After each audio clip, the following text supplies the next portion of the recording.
आणि काँग्रेसमध्ये मुख्यमंत्री पदावरून वाद होता आणि दुसरीकडे शरद पवार सर असं म्हणाले की आता आपल्याला परिवर्तन हवं आहे, मुख्यमंत्री कोण हे आपण नंतर बघू, पण तरी सुद्धा हा वाद संपलेला नाही, पुन्हा पुन्हा समोर वाद येतोय. कुठेही नाही, अशी कुठेही भूमिका नाही हम्म, की असं झालंच पाहिजे, असं व्हावं. हम्म, पण जनरली एक सगळ्या याच्यामध्ये जसं मागच्या वेळेस सुद्धा सरकार आलं होतं, त्यावेळेस उद्धवजी ठाकरे साहेब या सरकारचे प्रमुख होते. हम्म. ते असावे अशी एक शिवसैनिकाची आणि या महाराष्ट्राच्या जनतेची भूमिका आहे. कारण एक कुटुंब प्रमुख म्हणून उद्धवजी ठाकरे साहेबांना एक महाराष्ट्रात मान्यता मिळालेली आहे. पण समजा जर जागा वाटपामध्ये काँग्रेसशी काही मतभेद झाले आणि तुम्हाला पाहिजे तेवढ्या जागा मिळाल्या नाहीत, तर तुम्ही काही वेगळी भूमिका घेणार का? असं होणारच नाही आहे. हम्म, काँग्रेस काही वेगळी भूमिका घेईल अशातला काही प्रश्न नाही आहे. हम्म, काँग्रेस मागच्या काळामध्ये मागच्या विधानसभेला काँग्रेसच्या 40, 42, 44 काही जागा निवडून आलेल्या होत्या. त्याच्यापेक्षा थोड्या जास्त होत्या. शिवसेना सगळ्यात मोठा पक्ष होता, हम्म, नंतर राष्ट्रवादी काँग्रेस होता आणि नंतर काँग्रेस होता. हम्म. त्याच्यामुळं या सगळ्या विषयाचं गणित निश्चित समोर ठेवलं जात असतं. त्यामुळे जागा वाटपात मला असं वाटत नाही आमच्या मनामध्ये किंवा कोणाच्याही तिन्ही पक्षाच्या मनामध्ये कोणत्याही किंतु परंतु आहे, अतिशय सुरळीत. शिवसेनेच्या बद्दल आपण जेव्हा बोलतो तेव्हा लहान भाऊ कोण, मोठा भाऊ कोण हे प्रश्न येतात. पहिल्यांदा तुमचे हे प्रश्न भाजप सोबत होते, आता हेच प्रश्न तुमचे काँग्रेस सोबत आहेत. म्हणून मी पुन्हा पुन्हा विचारते की 2019चा संदर्भ जर आपण घेतला तर आता चित्र बदललेलं आहे. आता एकनाथ शिंदेकडे 40 पेक्षा जास्त आमदार आहेत. काँग्रेसचे स्वबळावरचे आमदार किती आहेत ते पण आपण बघूया. शरद पवारांची कामगिरी चांगली होतीये. अशा स्थितीमध्ये तुम्हाला किती जागांची अपेक्षा आहे? हे अपेक्षा तर मला तर 288 लढावं वाटतं. मला हम्म, माझ्या पक्षात मला असं वाटतं 288 जागा लढाव्या. पण ते असं थोडी होत असतं राजकारणामध्ये. हम्म.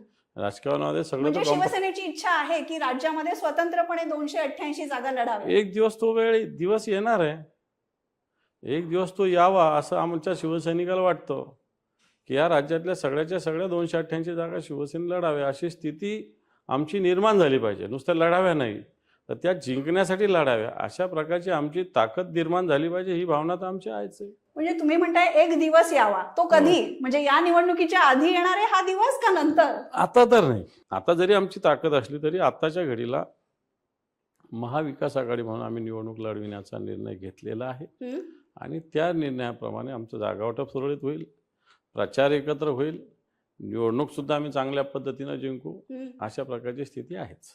बरोबर सर, पण शिवसेनेच्या बाबतीत बरेच मित्र आहेत, बरेच शत्रू आहेत, बरीच आव्हानं आहेत. एकनाथ शिंदेंनी जेव्हा बंडखोरी करून त्यांनी सरकार बनवलं भाजपच्या सोबत, वेगळा गट निर्माण केला आणि त्याच्यानंतर लोकसभेमध्ये असली शिवसेना नकली शिवसेना हा प्रश्न खूप गाजलेला होता आणि अजूनही सर महाराष्ट्रामध्ये, महाराष्ट्राच्या बाहेर हा गोंधळ कायम आहे. याला तुम्ही कसं सामोरं जाताय? गोंधळ वगैरे काही नाही. कोणत्याही एखाद्या वेड्या माणसाला जर विचारलं शिवसेना कोणाची तर ती बाळासाहेबांची, उद्धव साहेबांचीच लोक सांगतात.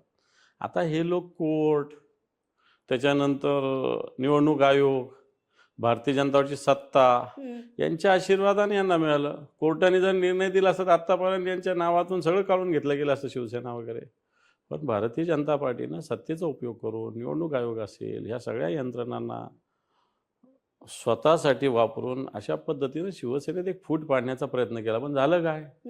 भारतीय जनता पार्टीचेच हाल झाले. जी भारतीय जनता पार्टी अलायन्समध्ये 40-42 जागा या लोकसभेत जिंकत होती ती स्वतःच 9 जागेवर येऊन पोहोचलेली आहे. तेव्हा हाल कोणाचे खराब झाले? आमचे थोडी झाले, त्यांचे झाले. लोकसभेच्या वेळेचं चित्र कदाचित वेगळं असू शकतं, आत्ता वेगळं असू शकतं. तुम्ही म्हणता भाजपचे हाल झाले, पण एकनाथ शिंदेची कामगिरी लोकसभेमध्ये खूप चांगली झालेली होती आणि आता असे सर्वे येत आहेत की कदाचित एकनाथ शिंदेचा गट तुम्हाला मागे टाकू शकतो. असं काही होणार नाही. असं काही होणार नाही. एखादा गट कधी पुढे जाऊ शकत नाही. त्याच्यामागे जनतेची ताकद लागते, जनतेची शक्ती लागते, संघटन लागतं. हे संघटन माननीय उद्धवजी ठाकरे साहेबांच्या नेतृत्वाखाली आमच्याबरोबर आहे आणि या संघटन शक्तीच्या बळावर आम्ही या महाराष्ट्रातला एक सगळ्यात मोठा आणि ताकदवान पक्ष, ताकदवान संघटन होण्यासाठी आम्ही सगळे मिळून प्रयत्न करतो. पण संघटना लोकसभेच्या वेळेही तुमच्याकडे होती आणि एकनाथ शिंदेकडेही होती, मग एवढी कामगिरी कशी काय झाली? मला असं वाटतं आपण त्याचा अभ्यास चांगल्या पद्धतीनं करा. धनशक्तीचा वापर ज्या पद्धतीनं होतो, सत्तेचा दुरुपयोग ज्या पद्धतीनं होतो, ठीक आहे.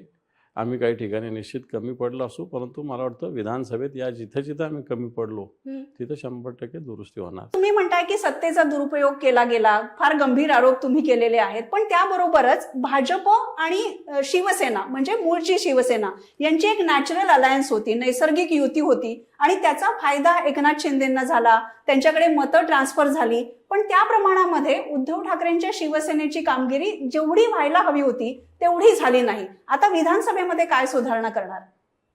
कोण म्हणे जेवढी व्हायला पाहिजे तेवढी झाली नाही. आमचे 9 खासदार निवडून आले, बाकी आम्ही जवळपास सगळ्या ठिकाणी दुसऱ्या नंबरवरच राहिलेलो आहे, एक जागा वगळता. पण एकनाथ काही शिंदेच्या पराभव- उमेदवारांमुळे तुमचं मोठं नुकसान झालं. ते ठीक आहे ना, आता राजकारणात होत असतं. आता आमची एक सीट तर हिरावून घेतली गेली मुंबईची, अमोल कीर्तीकरांची. बाकी आमची हातकणंगलेची थोड्या फरकांनी हिरावून पडली. घेतली म्हणजे बघा ना, निवडणुकीत कसा जोड झाला पाहिजे. 51 का 45 मताने ती सीट गेली, जी जिंकलेली जाहीर केली, नंतर आम्ही हारलो. कारण आम्ही पोस्टल मतदान, आता त्याच्यात न्यायालयात चालू आहे ती प्रोसेस. त्यामुळे आमची जागा म्हणजे निवडून आलेली जागा शासकीय यंत्रणेच्या बळावर दबावावर त्यांनी घेतली.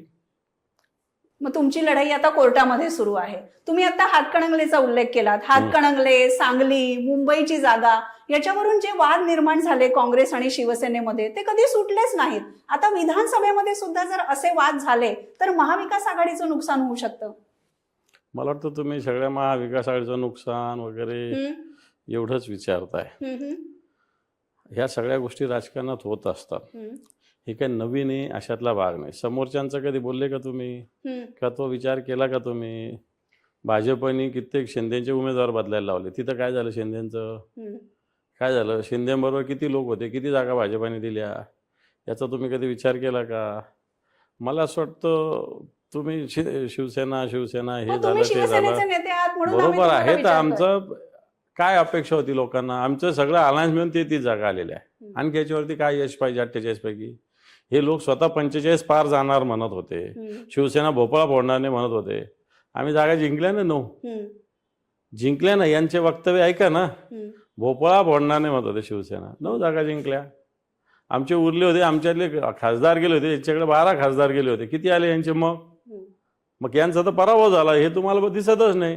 आमच्याकडे तर 4च उरले होते, आमचे 9 झाले. त्यांच्याकडे 12 होते, त्याचे 7 झाले.